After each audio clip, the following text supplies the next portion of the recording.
We've got a fun episode today because we had a nice surprise on Thursday evening. It's Friday morning around 11 o'clock, and we want to just get one more episode out before the weekend approaches. We were going to do top shortstop prospects, and the irony is we're going to talk about a shortstop right here on the call up because Joey Ortiz getting sent over to Milwaukee and what is a much larger deal than that. You know, it's a prospect podcast when I'm talking about a Corbin Burnes, a trade of one of the best pitchers in Major League Baseball, and we're leading with Joey Ortiz. But Corbin Burnes traded from Milwaukee to Baltimore. That, of course, comes with a hefty price tag, even with only 1 year of control. Joey Ortiz from Baltimore, DL Hall from Baltimore, and a draft pick as well, of course, a compensation pick.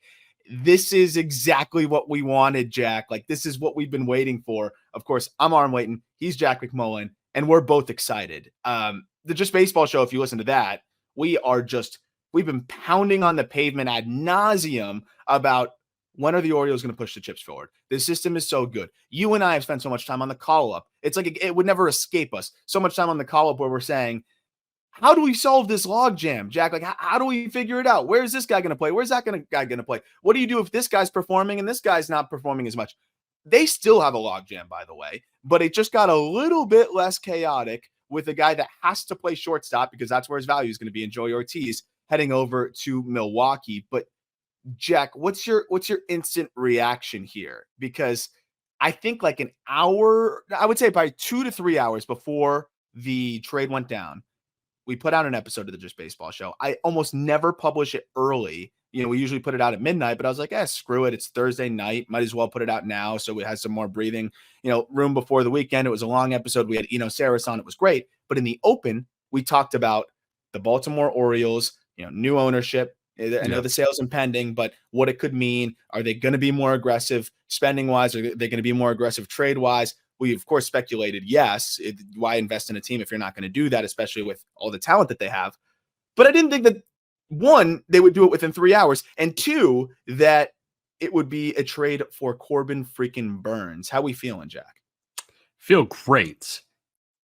My mind flooded with questions as soon as I saw it, and a lot of them had to do with the ownership change less than 24 hours before that. I wonder if Mike Elias wanted to move these guys and the Angelos family was saying, no, we've been burned on this before. We're not going to get burned on it again. And as soon as that changing of the guard happened, Mike felt comfortable in doing so.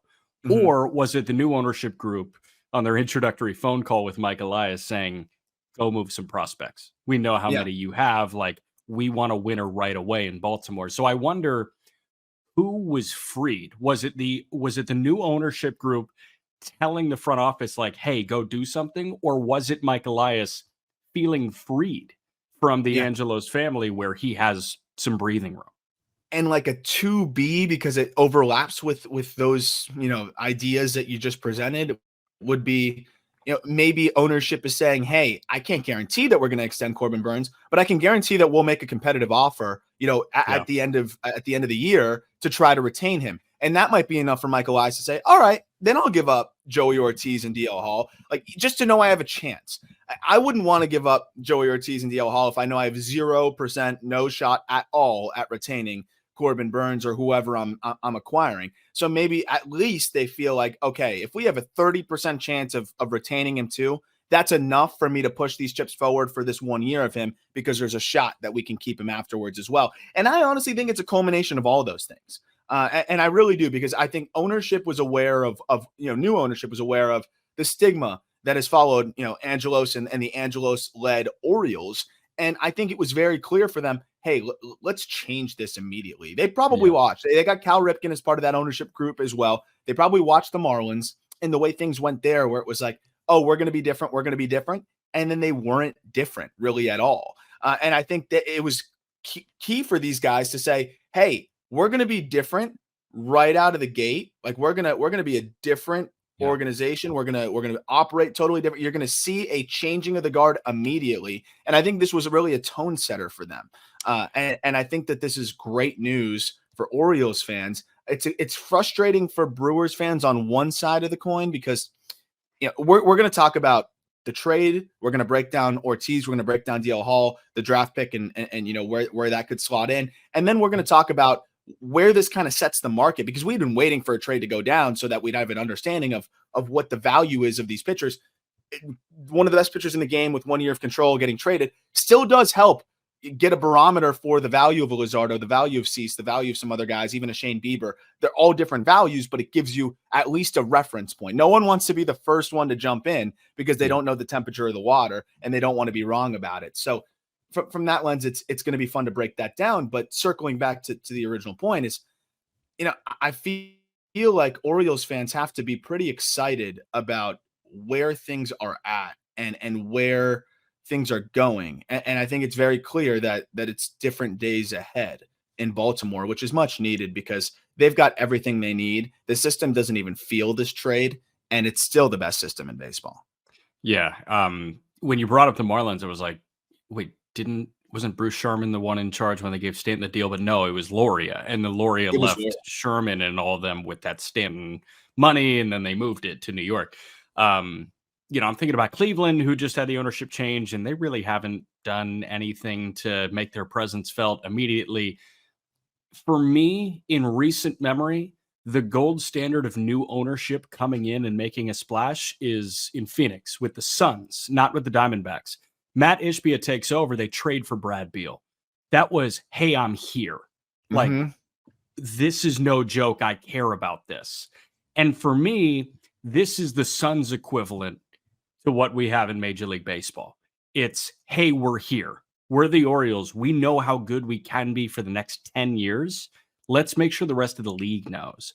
And I'm with you, man. Like, yeah, it was good to kind of set the temperature of the water, because based on the Cease conversations that we've heard throughout the offseason, the water was freezing cold. This was a polar plunge.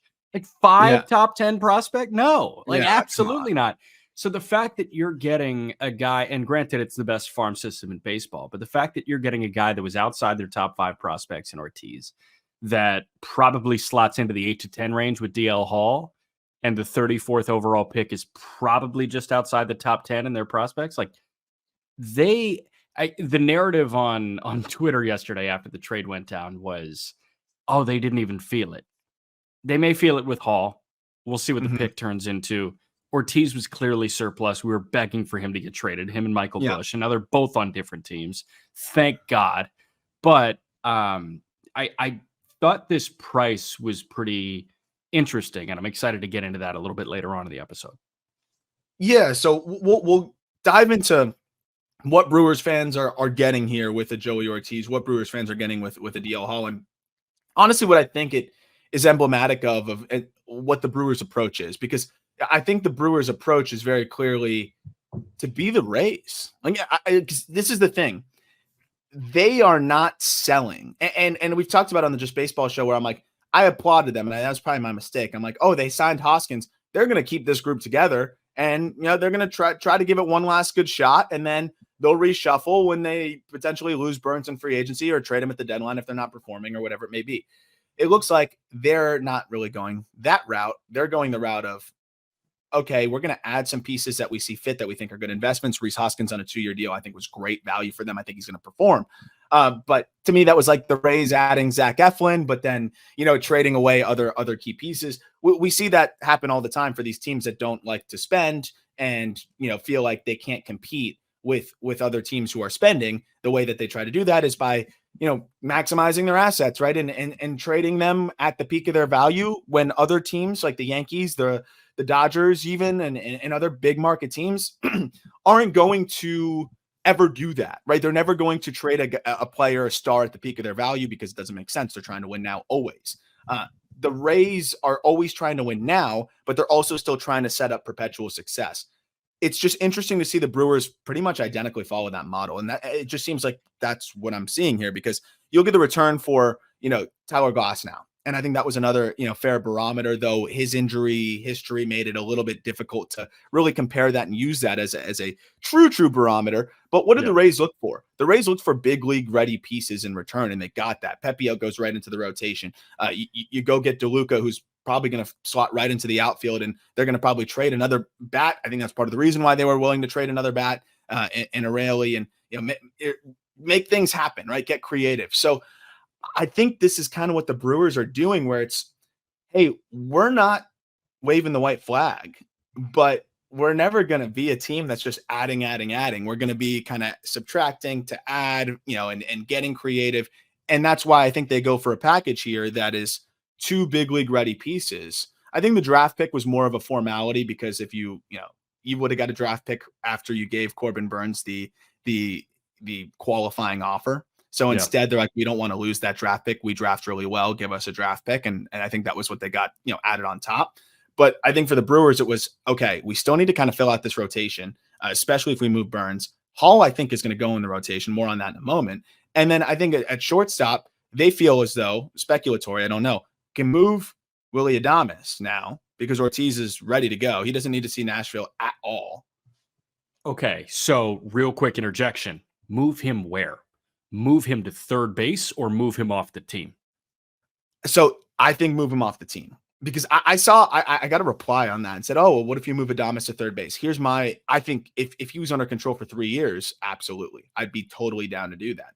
But do you think Willy Adames is going to be willing to move to third base in his jump year? In the year he's going to be a free agent next year. He's a shortstop. Some of his value comes from, it's been up and down, but when he defends well, he's had really good seasons. He's flashed the ability to defend, especially since coming over to Milwaukee. If I were his agent, I'd be telling him, request a trade. Don't move to third. So I get where you're coming from, but my question is, does it matter to the Brewers' new manager? Does it matter to Matt Arnold, the Brewers' lead decision maker? Or it's like, hey man, you're on our team, you're playing third base, and you have to be a professional and suck it up. Because he's not a high-priced free agent. He's a high-priced ARB3 guy. Yeah. I mean, I'm interested to see how it goes, because I mean, at the end of the day, if Adames hits, he hits, and he'll get paid, and whoever signs him can sign him to go play shortstop again too, right? It's not like once you play third for 1 year, you can never go back to shortstop. I also wonder if they would I think a lot of Ortiz's value comes from playing short, but maybe Adames sticks at short and they put Ortiz at third. I think that would be like legitimately that'd be a mistake things and be bizarre, because a lot of Ortiz's value is going to come from the glove, even when there's ebbs and flows of his offensive game. So I think it's a fair thought, and I think it's very possible. I imagine that he's going to try to combat that. Won't be thrilled with it, and if I think they're going to at least survey the market, because this gives them the ability to do so. You have Tyler Black knocking on the door, who can play third base very soon. I think he's big league ready. And if you get an offer that just knocks your socks off for Willy Adames, because teams are desperate for middle infield help and there's not much left in free agency, then you can go do that. And now that return kind of compounds. You'll get a couple good pieces back for him. You already have the left side of the infield, pretty ready to go, I think, with an Ortiz and a Black. You have to see if they perform at the big league level, but I think both can, and I think both could be really solid. And, Black's a fringy defender. You hedge that with an elite defensive shortstop in Joey Ortiz, who I think is going to make an impact right away with the glove. And it's a fun, fast, and young and dynamic infield and outfield that I think is going to be good and controllable for a long time. So that side of it is fun, but they may not want to subtract from this big league team anymore, considering they're not rebuilding. They added Hoskins, so maybe they don't want to trade an Adames. I'm very interested to see how they go about it. Yeah, you just sparked a thought in my mind. Do you remember on the Just Baseball show the trade that I pitched for Devin Williams? Yeah, Devin Williams to the Dodgers. I know that there were a lot of people. I think Verducci put together a mock trade that I kind of enjoyed, and it was Burns and Adames to LA, and the return was a package centered around Gavin Lux. You get an immediate shortstop in LA if you go Adames replacing Gavin Lux. Could you package Devin Williams and Willy Adames and get Lux and a couple of blue chip prospects? Like, that could be the trade that breaks baseball. But that's immediately where my mind went, and I was like, that's sexy. That would be really fun. And it's funny because I want to do something along the lines of, and we got to finish all our prospect rankings first, but I want to do something along the lines of I don't want to do talent under 25, because Joey Ortiz is 25 years old, but I'd love to do rankings of players with 5+ years of control in an organization and do a talent ranking of that, because the Brewers would be up there, especially if they make yeah. another one of these trades where you have years and years of control of Frelick, of Contreras, of Weimer. Weimer even, and guys like that. But Churio, we go on and on and on, and now you add Ortiz into that fold, and it makes it really And Hall. fun. And then Yeah. and then you can factor in those prospects too. But it's like players who are prospects and players who have 4 to 5 years of control. I think it makes it super fascinating, and of course, Hall would be added into that as well, as you mentioned. So I'm curious to see how they approach it. Regardless, Joey Ortiz plugs right in right away, and I think the plan would be he plays shortstop. And let's kind of just jump right into that. I put a thread together before the season started last year. I'm sure you remember that one because I was like constantly sending you Joey Ortiz defensive clips, and this was before he was kind of a consensus top 100 prospect. Because the genesis of the thread was, I think Joey Ortiz is the most underrated shortstop prospect in baseball because he had a great finish to the 2022 season, was banged up, and ultimately, he really had a solid year last year. Didn't get enough opportunity at the big league level to really solidify himself. So just being kind of stale in AAA caused him to fall a little bit over on some prospect rankings. But he did everything you could remotely ask for. In AAA, put up great numbers, played good defense, and was really solid. So if you want to check out that thread of like just the defensive prowess, and that doesn't even include highlights from last year, I'll link that in the episode description. It's wild. And I also dive into some of the improvements that he's made offensively. So just kind of leaning right into that. Ortiz, the ceiling is going to be a little bit more capped, I think, than some of the other top 100 shortstop prospects at this point. But Ortiz is a tough one for me because I do also think that his ceiling is maybe higher than people give him credit for because he does hit the crap out of the ball. Yes, he is older, but he's been hurt. He was a late bloomer. And what's interesting to me is he hits the ball really, really hard. And the problem is his average launch angle is like 5 degrees. So it's a very flat swing that's geared for line drives. That swing being geared for line drives is the reason why he makes really good and consistent contact. Like he is well above average, almost in the plus territory when it comes to zone contact rates and just overall contact rates. But on the flip side, it's like, okay, you hit the ball way too hard to have the ISO and slugging numbers that you have. And at shortstop, you want guys to slug a little bit nowadays. So that's the interesting aspect of it. Are they going to be able to get a little bit more power, out of Ortiz in Milwaukee? Being in a hitter-friendly environment now will definitely help. It's a much more hitter-friendly environment in Milwaukee, but can he lift a little bit more? Can he hit the ball in the air more consistently? You don't want him to get away from who he is in terms of just making hard contact consistently, but he is an aggressive hitter. I think kind of cutting down the chase and generating a little bit more leverage could result in this guy, I think, reaching 20 home runs, but I think it's more likely he's 10 to 15 home runs, plenty of doubles, great defense, good speed, and can hit for a decent average. The one thing I think is more changeable and needs to be changed is the aggressiveness. He's going to need to walk a little bit more, but there's some Dansby Swanson, aspects, I think, to him. I don't think it's ever going to be as good as what Dansby is now, but I think it's some Dansby Swanson light components to him that I think can make him a really solid shortstop.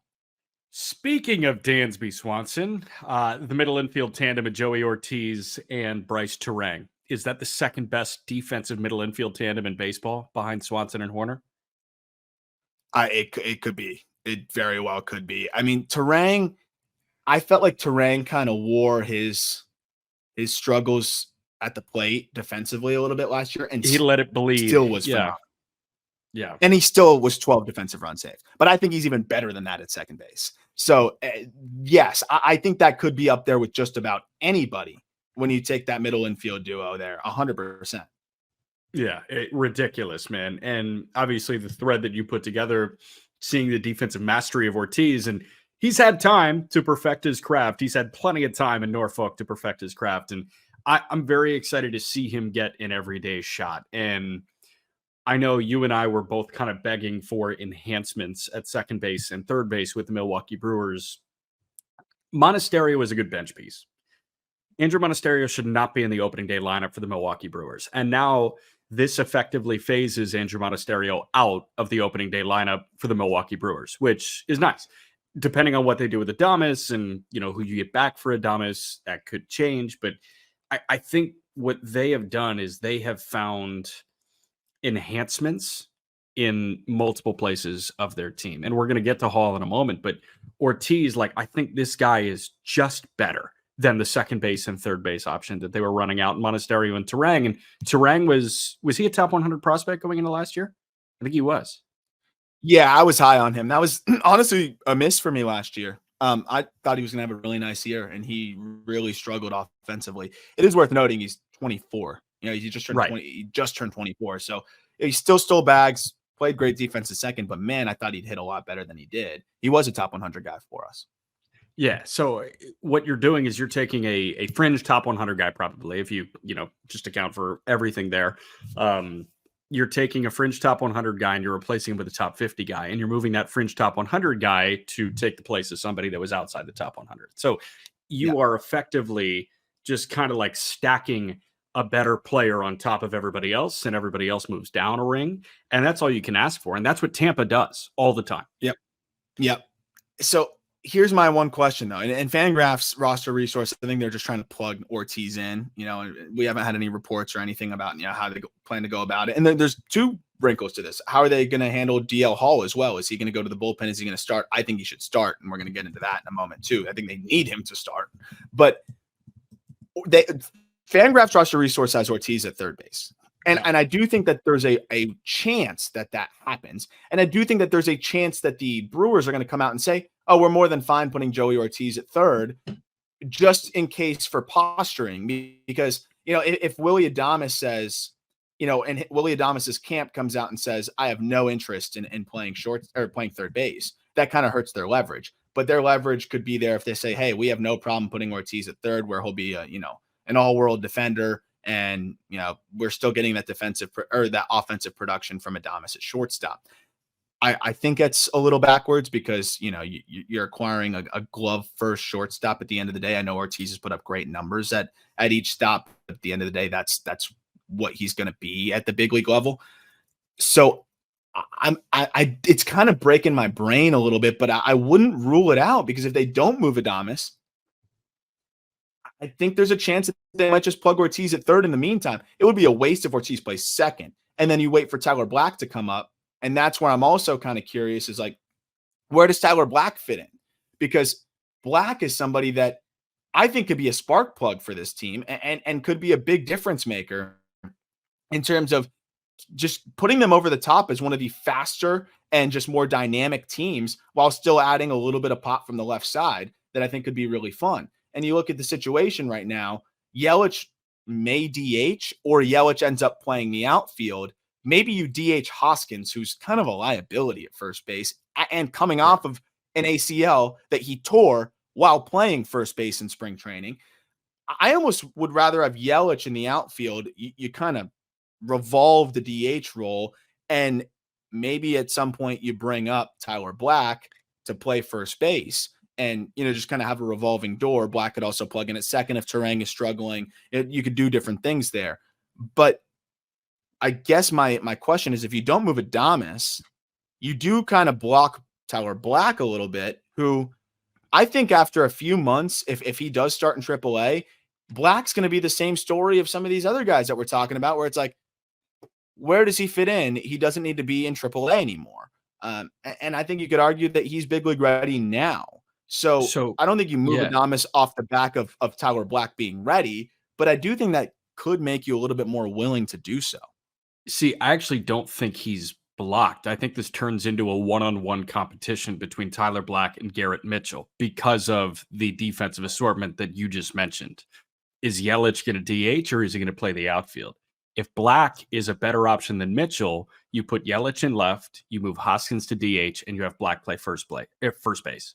So all of a sudden, instead of a competition between, hey, we've got Willy Adames, how do we finagle Tyler Black into this? It's, would you rather have Tyler Black or Garrett Mitchell in the lineup? And if the answer is Black, you put Mitchell on the bench. Yeah. So okay, if the answer is Black, then you move Mitchell to the bench, and you've got an outfield of Frelick in right, Chourio in center, Yelich in left, Hoskins the DH, Black at first base. They've got so much young talent, man. This is a fun situation. And I know it sucks if you're a Brewers fan and you look at it and you're saying, hey, we just traded our ace, or we just traded one of the best pitchers in baseball. I know that sucks, but kind of turning the page here, Yelich is going to be under contract for several more years, but he's kind of that, and it's good to have one continuous vet. But you look at this young core, it's fun. And I think you could see this really blossoming into a team that's going to be a problem for a while. And I also think that they have the liberty to kind of add and subtract still in certain areas, especially as other guys start to perform. If Mitchell kind of gets phased out, but is playing pretty well, that's another dude that you can move. I mean, he's super talented. Plenty of teams will have interest in him. And that might be a way for you to go get more pitching or get creative with another trade. We're talking about pitching for hitting type deals, and the Marlins have continued to float different ideas. I think a lot of the times they've been aiming too high, and both teams just are kind of a little bit skittish. Marlins don't want to move Luzardo. We're going to talk about that. But then teams don't want to give up enough, for Edward Cabrera, who the Marlins are willing to move, but don't want to sell low on. And it creates this kind of stagnation and island, when it comes to these conversations where you're just not going to quite line up. But I could see a Garrett Mitchell and, another piece, maybe a Monasterio, to be honest, going over to the Marlins. It might take more than that. It might take less. I struggle to conceptualize Edward Cabrera's value, but something along those lines where it could make sense for both parties. And now the Brewers add another arm into the fold in the rotation, because they're going to need to do that, I think. So I wouldn't be surprised if they now turn and make a move with one of their, outfielders who are kind of blocked in their own right, especially as you mentioned, the Tyler Black situation, because Mitchell could be expendable. You could argue that Bryce Terang could be expendable, but they might not want to, sell low on him. Joey Weimer, I think they really like. We had obviously we talked about Joey Weimer with Brenton Del Chiaro, the hitting coordinator for the Brewers, and he's excited about him too. So I think it makes more sense that they potentially move a Mitchell and a Monasterio or somebody else in a prospect, and could get themselves an Edward Cabrera. So I think this trade gives them the opportunity to get creative in other areas too, which is what they want to do anyways. I think they're trying to be the Rays. Yeah, it totally seems like that. Rotation. So I've seen people speculate, it's tough to lose a reliever. Orioles fans are like, oh yeah, it sucks to lose a reliever, but they're replaceable. I don't think you lost a reliever. I think you guaranteed lost a reliever, but you might have lost a starter and a potentially a good one. And I talked about it on the Orioles episode. We were talking about how, if he wasn't graduated from prospect status with us, I would have been very eager and excited to break him down and talk about some of the changes that DL Hall made. He's gone on shows and talked about, I think it was on Foul Territory, that he said he wanted to start. I forget where it was on, but he went out and talked about the plan was to start. And, it made sense there because they needed rotation help. But now you look at Milwaukee, and you could argue they need even more rotation help. So I don't think they're getting DL Hall here if they're not planning on at least trying him as a starter first. You have to exhaust that option before moving him to the bullpen, because there's just so much more value in that regard. I'm going to get into the changes that DL Hall made and everything, but where are you at? I mean, do you feel like it's a no-brainer that he's a starter? I also think if he's the number 2 piece that you're getting, and really like the second key piece that you're getting in a trade for your ace, the idea has to be to maximize him and try to start him, right? Like, You're not acquiring a 25-year-old reliever as the second piece in a trade for Corbin Burns, I feel like. No, like Brash is not a second piece. And you have to look at DL Hall, the reliever, as Matt Brash. He and Brash are the same thing. It's starter, gross stuff, couldn't throw strikes, make the move to the bullpen. Like at the lowest possible value, this guy is a low 3s reliever that is disgusting and going to end up on Pitching Ninja. That's Brash, that's DL Hall. But I do believe that they're going to give him every opportunity to start. And I want to look at the rotation in 2 different ways. I want to look at it without context, and I want to look at it with context. Without context, go to fangraphs.com, pull up roster resource, and go to the Brewers page. And you will see Freddie Peralta, Wade Miley, Colin Ray, Joe Ross, DL Hall. Now, let's go to it with context. Freddie Peralta, DL Hall, Wade Miley, Robert Gasser, Aaron Ashby, whatever innings you can get from him, Jansen Junk. I think he goes to the pen, to be honest. I think that makes more sense. Ashby. Yeah, that could make some sense. But You got junk. You got Carlos Rodriguez, who you could audition. Mizorowski is not far away. He finished the year in Double-A, and why waste bullets here? There are so many guys that are a farther scroll on roster resource that make this thing look better than it actually looks. So opening day may suck in terms of the rotation, but let's talk after the All-Star break. And when they're running out a front four of Peralta, Hall, Miley, and one of Gasser or Mizorowski, tell me it's one of the worst rotations in baseball, because you will not convince me of that. No. And I still think Peralta is better than what we've seen. And I think he's going to be a guy that ends up pitching like a frontline dude. And I think they're counting on that. Miley's been pretty safe and steady. I think Gasser can make the team outright. I know you are believe that as well. And there's a good chance he does.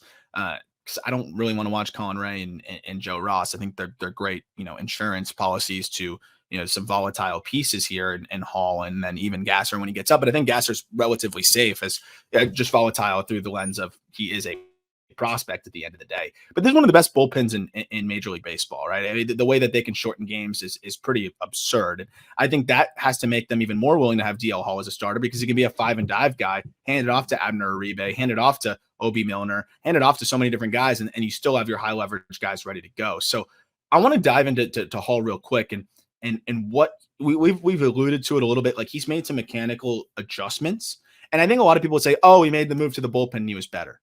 Yeah, like I think that helped, because of course the stuff's going to play up. But I think people are conflating that, with or not even conflating. I think people are just looking at that and overlooking the fact that he totally changed his delivery. He's totally a different pitcher in terms of the way that he attacks home plate. And there's some very significant changes in the data that would back that. So looking at the 2022 pitch characteristics, he had a release height of 5.7 feet on his fastball. It was 5.75 actually. This past year, over the final 300 pitches he threw, because he made that mechanical tweak, later in the season, release height of 5.36. That's a significant drop, in release height. That's 0.4 feet. And it wasn't necessarily that it changed the arm angle too much. There's more of a drop and a drive for him that's smoother, instead of a very vertical kind of over his leg delivery that was harder for him to repeat. And so it's smoother. He drives, he uses his lower half more consistently, and he's throwing from a lower position, which I think is just allowing that ride to play up. So he drops his release height by 0.4 feet. And then the vertical attack angle is now way flatter. So now pushing from this lower point, pushing from his lower half, I think he also was able to get more extension. If comparing from 2022 to the final 300 pitches of 2023, he gained almost a foot of extension on his fastball, which that is freaking insane. You don't do that. His vertical attack angle went from negative 4.7 to negative 4.0, which, vertical attack angle is going to correlate with the lower release height. So that obviously goes hand in hand. But again, that's a huge drop in terms of making it a flatter approach angle. So the fastball just became way better. To get another foot of extension, to have a flatter vertical attack angle and drop the release height is absurd. So it just shows you how talented he is on the mound. And he finally was able to find and make these changes. And the result was that he dominated. And yes, it was out of the bullpen, but I don't think he dominated because he was a reliever. I think he dominated because he totally optimized his delivery and optimized his mechanics. The results were not only better stuff, the results were also not walking anybody. His final 8 appearances of the season, he struck out 13, he walked 1. That's a 37% K rate, 3% walk rate. I can extrapolate that to his final 15 appearances, 17 Ks, 3 walks. And you look at the strike rates across the board, they're fantastic, but also everything plays up. Fastball in zone whiff rate at 31% over his final 15 appearances, a chase rate of 32%. Then he starts throwing this slider more and even mixes in this curveball just to be the taste breaker. But the fastball being so damn good allowed the changeup to play up. You know what his changeup strike rate was over his final 15 appearances? 78%.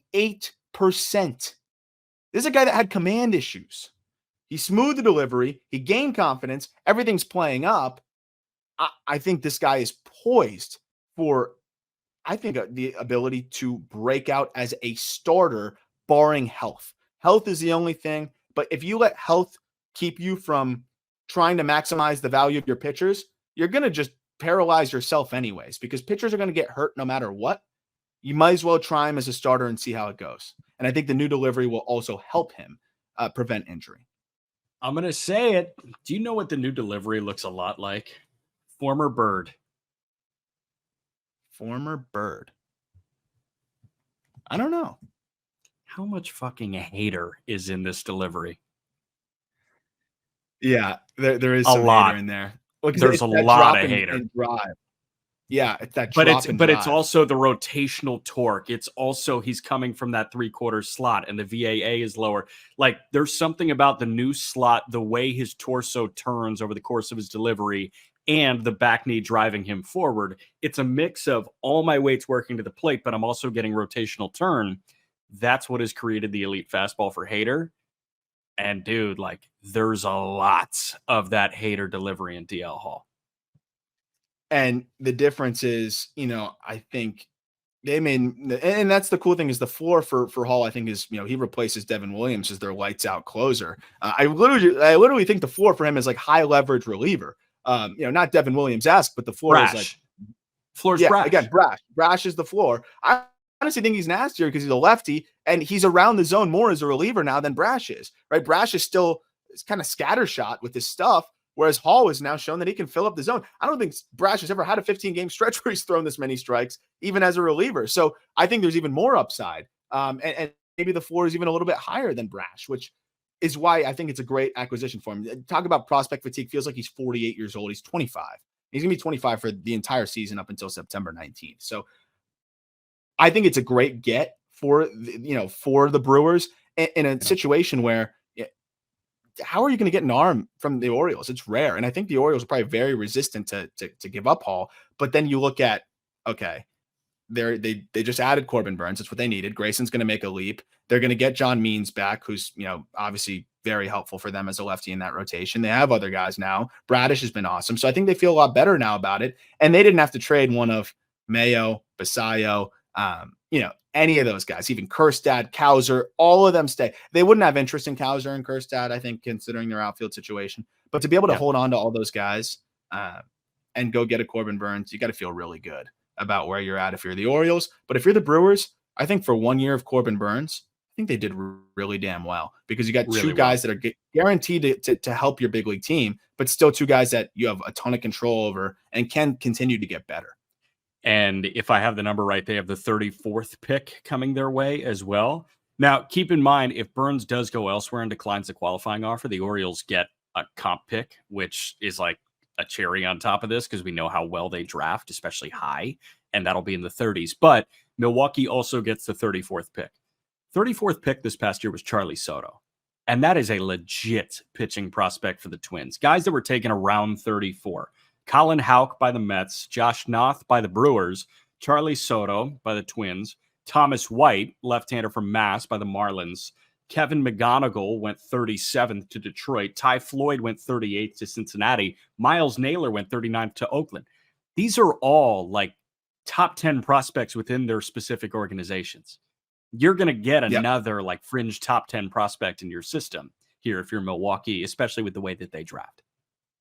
I was going to say, the number one thing is pool allotment. Now they just have more budget to work with. And they were, I think, the most creative team last year. We just talked about it in the Brewers top prospect list. Like they overslot their 6th round pick in Cooper Pratt and are able to sign him. They are able to snag Eric Batanti, another prep guy. I mean, I have a 3rd and 6th round high upside prep guys that you're able to sign after still drafting Brock Wilken. They go and get a Josh Noth and are able to sign it. So they got 3 prep studs, like high upside prep studs. And that's not even, counting a community college arm that they got that I know they're excited about and some other intrigue. But like having that capital is just going to allow them to cook as one of the, I think, better drafting teams over the last couple of years and one of the more creative. So that's going to help them a lot too. And I think they felt like they probably, as you mentioned, added another top 10 prospect with that pick at the very least and probably feel even more confident because they're able to mix and match and get creative with it. So I like where they're at. I think Hall could easily be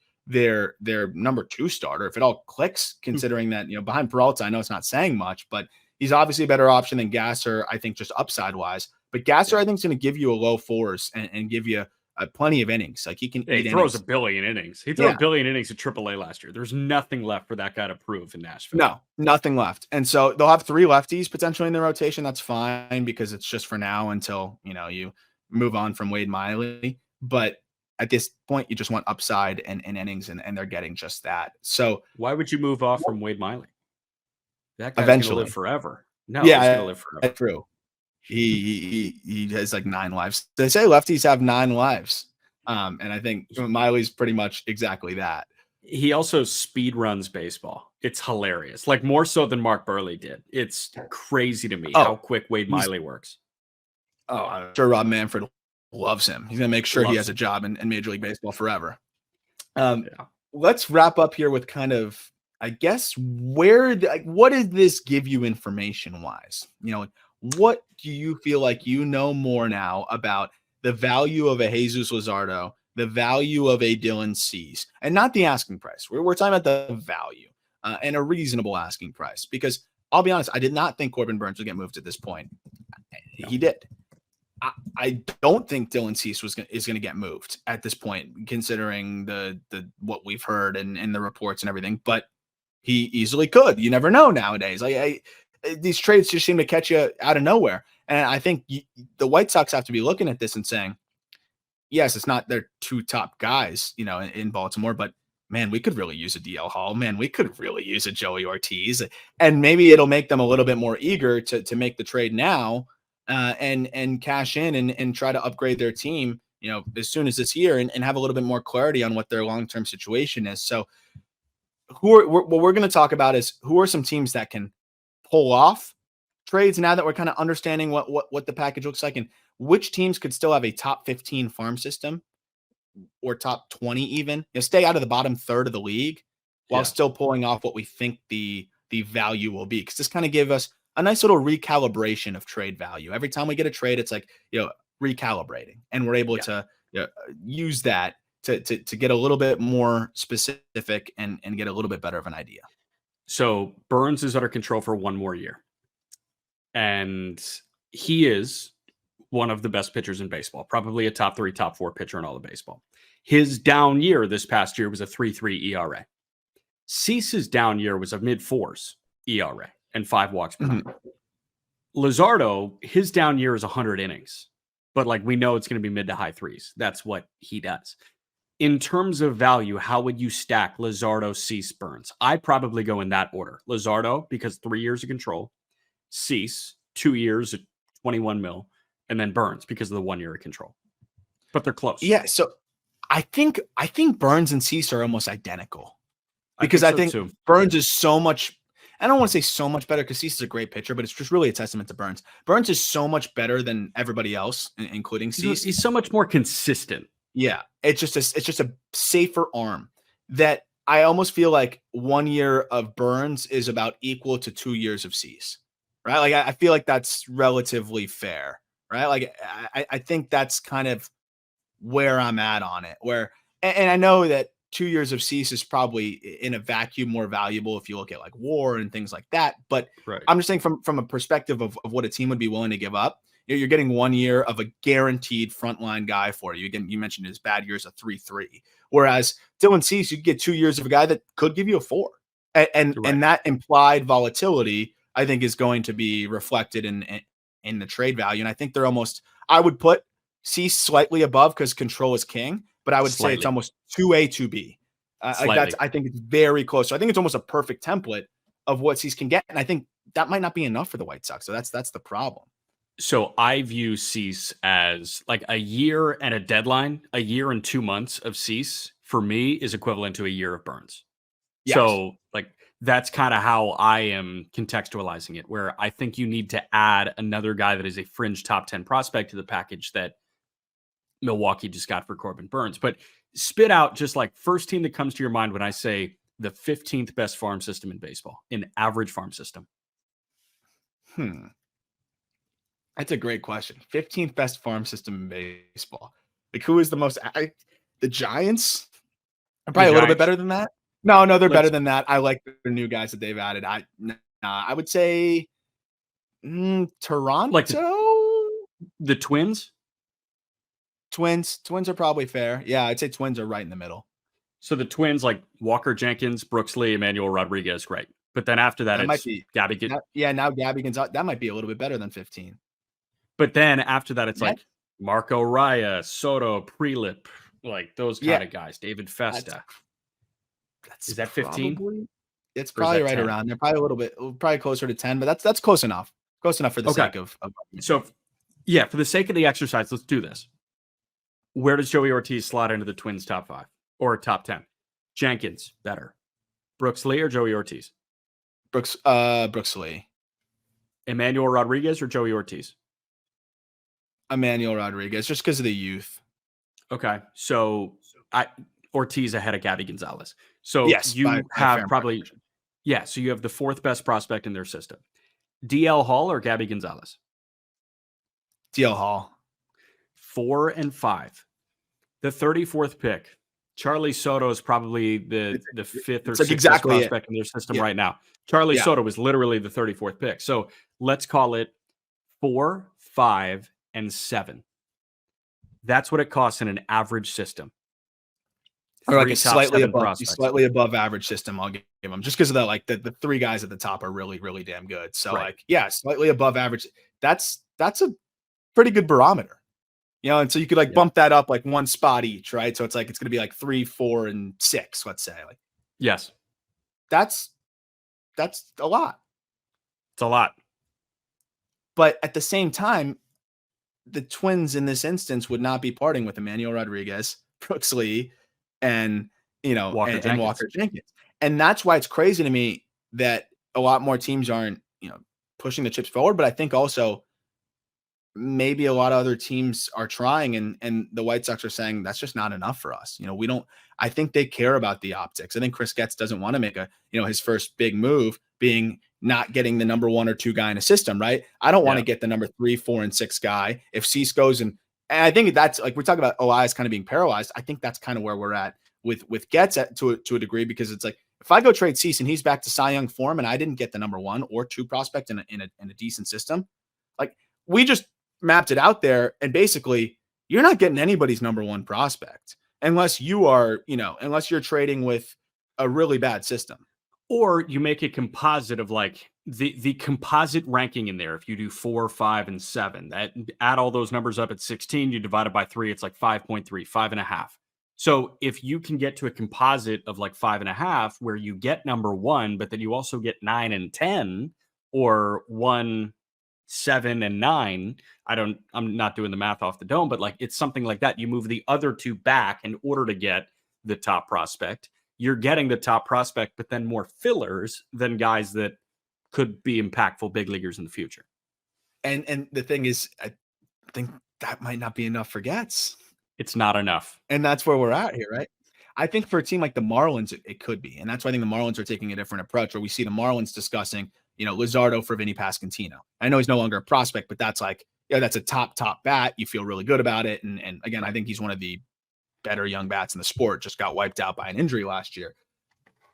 I like, for a Luzardo then, because Luzardo, I think, is King's around ransom. the same volatility of Cease. I think, honestly, no, because I maybe implied volatility because of the injuries. So you could kind of say it's similar, but coming off his healthiest season, lefty, pitches to contact more, good command, and gets the whiffs, and just, checks a lot of boxes, more control.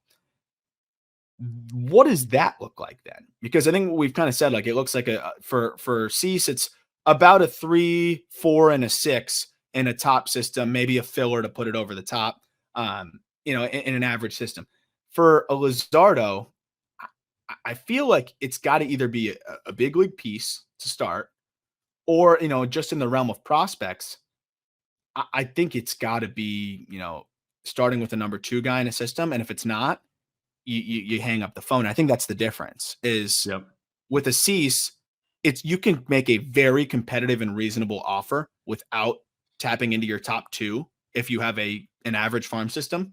I think with Luzardo, there's just this he's just in that next echelon where if it's not starting with a top 50 prospect in baseball, there's really no reason for the Marlins to do it now because with Cease, it's a diminishing asset at this point. Even if he performs well, he's losing, every month that he pitches, he's like losing like 5% control, right? There's only 2 more seasons here. However many months that is, every month he pitches, he's losing control. So even if he's performing well, it's like 1 step forward and like a 3/4 of a step back because he's losing control every time he throws. So that lens, it's a little different. With Luzardo, it's 3 years, even as he pitches this year, it doesn't really start to have like that countdown meter of control until it's 2 years and under. When it's 3 years to like 2 and change, it doesn't really matter. Once you get to 2 years and then you're getting closer to 1 year, that's where you really see that drop off.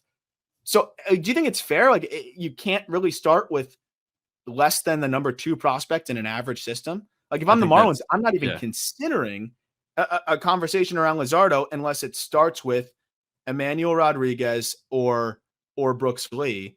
And I'd argue that it might have to be both of them if you're not going to give me Walker Jenkins. Yeah, I think that argument is totally fair. And John Heyman said last week that the asking price for Dylan Cease was the sun and the moon. If I'm Peter Bendix, it's like the sun, the moon, and like the largest star in the Andromeda galaxy. It is. I'm asking for a king's ransom, and I think it starts with a consensus top 30 prospect in baseball. And if it doesn't, then move elsewhere. There are enough organizations that are trying to win at the major league level right now that have a top 30 prospect in baseball. Go ask them. And we'll see what the price is, because Luzardo, like, yes, he's tabbed as injury prone. This is such a what have you done for me lately game, especially pitching. And guess what Luzardo has done lately? Back-to-back years with a low to mid 3s ERA, and he's coming off of 179 innings in a 4-win season on the mound. Plus a postseason start. He's one of the best left-handed pitching. He's one of the best left-handed pitchers in all of baseball. His value is eons greater than Carlos Rodon right now.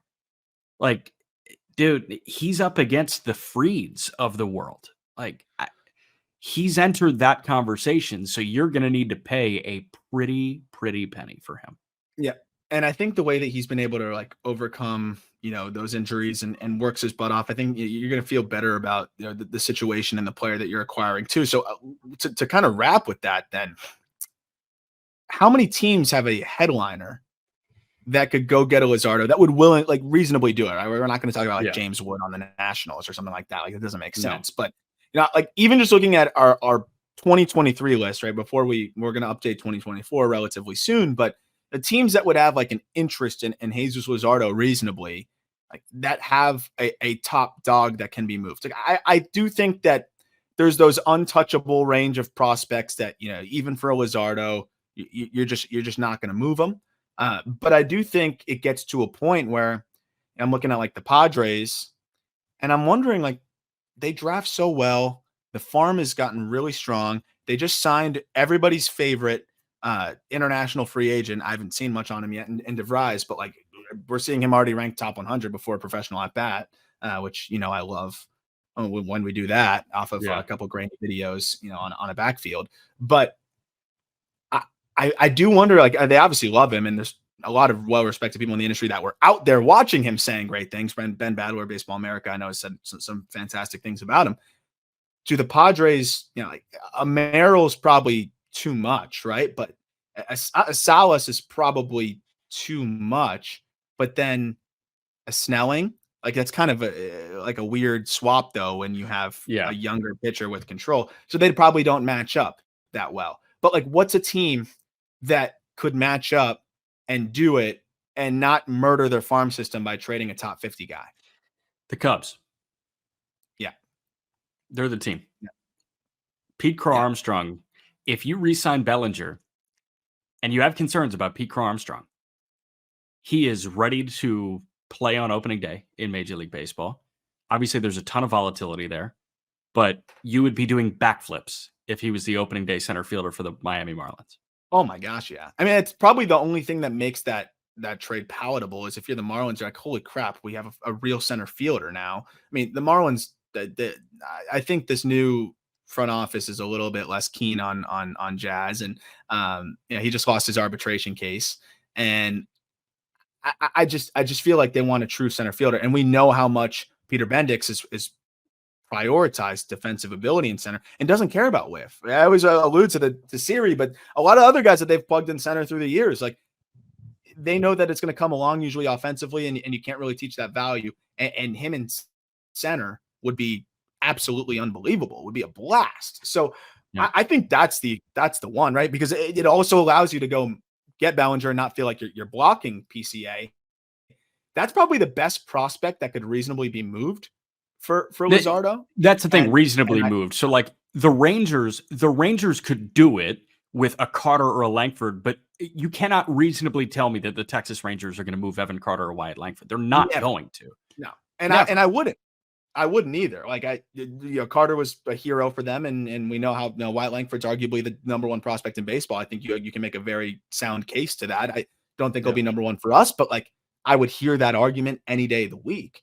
But it seems like they're the perfect fit because it answers their situation in on the mound. I think they could use another arm there, and also the Marlins, in Chicago, they get that center fielder. How much more would they need to add to PCA is kind of the question, because I do think that I think the industry is kind of aware of the volatility offensively, and obviously that's going to be something that is probably cited, and he did struggle in a very short big league stint. He's still going to be a top 20 prospect for us, but I still think you got to add a little bit more on top of that. I don't think it needs to be too much, though. Maybe it's a Triantos, maybe it's I was going to pitch you on Matt Shaw. Or is that too much? That's a lot. It's probably too much. I think that's too much. But maybe not. I don't know. Cubs fans probably punching air right now as we're talking about it. But I mean, I would send that in right now. And I love Jesus, but right. Yeah, like he's the man. But oh man, that would be hard to pass on that. I mean, that's what my asking price would be. The thing I don't know if the Cubs would say yes to that though. Right. But I think that's a fair ask. Those two, nothing else. That's it. And for me, who have you extended on this team? You extended Horner and Swanson. Like, obviously, Happ's on an extension too, and Seiya Suzuki's still on a long-term deal, and you're probably going to give Bellinger some money. It seems like they're going to go get Bellinger or Chapman. Your middle infield's extended. Like, it's set. Shaw's going to be ready soon. Like, he might be ready by the end of the year. What are you going to do with him? You got a guy at short every day. You got a guy at second every day. So if he is viewed as surplus in the slightest, that's the thing that puts it over the top. Yeah. And look, if the Cubs, again, the system would still be good. We're talking about what systems would still be top 15 after that trade. You subtract PCA and Shaw from that system, I still think it's top 15. Because Owen Casey for us is a top 30 prospect in baseball. Kevin Alcantara is a top 100 guy. Moises Ballesteros is a fringe top 100 guy. James Triantos is a fringe top 100 guy. I didn't even mention Cade Horton, who's one of the best pitching prospects in baseball. That's still a top 15 system. So from that perspective, like it's they could do it and it wouldn't be a big deal. I don't know if they do. It seems like they kind of like what they've got going, but it's just another example. And that could be something that happens during the season even. The other side of it too is you can instantly extend this man, right? Like you can instantly, you mentioned it, like who's the last guy they extended? They didn't want to pay some of these other pitchers. 3 years of control, leverage that. Luzardo hasn't gotten paid. Like he would probably sign a pretty favorable deal, and you've got a left-hander locked up for the foreseeable future. I think that would be absolutely huge for them. Maybe it's instead of a Shaw, they throw in they say, no, we won't do that, Ballesteros and Wicks or whatever it is. And like you've got balance across the board. But again, the Cubs still wouldn't feel that. Is there one other team that is like pops up to you as an option? I mean, the Dodgers, like they can just do it from sheer like quantity alone. If rushing headlined it, I think they're fine with that. I mean, right. Yeah. I mean, the Marlins need a catcher in the worst way. That would make a lot of sense. Because, when you look at Cease, I think anybody could reasonably trade for him. It's just, there's no reasonable price at this point. Right. Yeah. Like the Reds, like that's a system that probably couldn't do it at this point. It would really deplete them and they'd probably have nothing left. Well, and they would need to include they'll try and do India, and the Marlins are like, no, dude, we want Noel V. Marte. And the answer to Noelvi Marte is no, we need him. Like there's just too much of a hang up here because that system, it falls off in terms of guys in the back half of the top 100. Yeah. Yeah. I mean, the last one I'd mention is the Yankees, just because, well, Dominguez untouchable, right? Spencer Jones, I understand the volatility there, but that upside would probably, he'd be, by so far and away the best position player prospect the Marlins have, and by far the highest upside that they have. It, I think that would be of interest. Everson Pereira, I know he swung and missed a bunch in his big league debut, but instantly could plug into center for the Marlins and offers a ton of power for them. Like that's another one. I think that the Yankees could probably put something together there, and not really. Yeah, the system wouldn't be great, but it would still be fine enough. And by the way, that's the next system that we'll be writing up. But yeah, it's that's why I don't think he gets moved though, because the list is so short of teams that could really do it and not feel it. Or everyone's going to feel it, but do it and not fully just eliminate the farm. So again, the only other one that I think would make sense is the Padres if they put in a Lesko and then one of these other pieces as well. If it's not Merrill, I still think they could piece it together one way or another, because the Padres do sneakily have a really good farm system now. So that's another team that could get creative and do it. But I don't know if he gets moved. I hope he doesn't, just for the sake of I love Luzardo as a South Florida kid. But to wrap, what do you think the situation is with Cease? Do the White Sox ever cave to our 3-4-7 theory of an average farm system? At the deadline, they do. Opening day, get ready at guaranteed rate. Dylan Cease throwing a Martin Maldonado with Paul DeJong at shortstop. Yay. Looking forward to that. That'll do it for this episode. I already got a couple, people reaching out about, doing that bonus episode on the weekend. Again, any feedback on that would be great. Things that you would like to hear in that would be awesome. And when you probably want that to start, because right now in the off season, we're only doing 1 to 2 a week, usually 2. And then during the regular season, we're going to do 2 to 3. But whether it's 2 or 3, there will always be the bonus episode on the weekend. So that would be the other side of it too, is no matter how crazy the week is, during the weekend, we'd be able to get that extra episode up. And looking forward to potentially doing that, because I think it'd be a cool way to almost engage with the audience a bit more, engage with you a little bit more, know what you're looking for, know what you want to talk about. And it could be a way that we do, we're going to do mailbags probably once a month, but we could do an extra mailbag every month, for the bonus episode and do some other creative and fun things. So I'm all ears on that. And, again, I want to just make the show and make what we're doing as interesting as possible and make it as unique as possible, which with that note, also, we just launched the Call Up Instagram. That is linked in the episode description.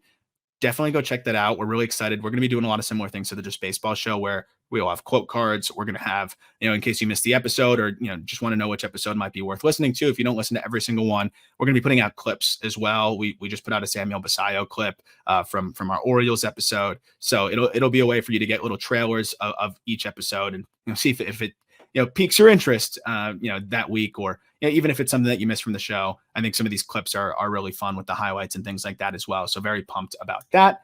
So let me know what you're looking for in the bonus content area. Looking forward to building that out with you, and we can maybe add some additional, perks and stuff to that as well.